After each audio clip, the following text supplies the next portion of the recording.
In this video, we will answer a simple question.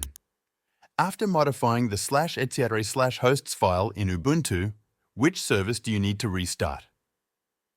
The short answer is, in most cases, you don't need to restart any service at all.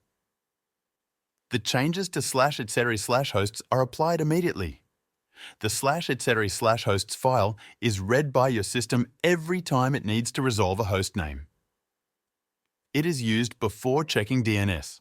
So, when you add or change an entry in this file, the system will start using the new mapping right away. However, there are some situations where a program or service has cached old DNS or host information. In those cases, the service might still use the old data until you restart it. For example, if you're running a web browser or a local server and it doesn't pick up the change, you might need to restart that specific program. If you are unsure, you can restart the networking service to make sure changes are applied.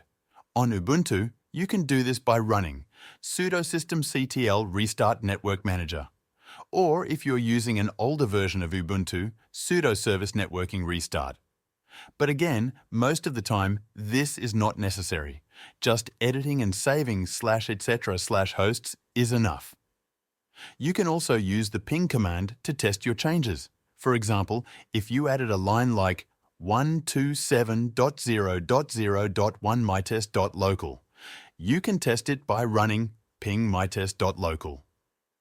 If the name resolves to the right IP address, your change is working. To summarize, changes to the /etc/hosts file take effect right away. You don't need to restart any system service unless an application has cached old information. That's all you need to know for this task. Thanks for watching.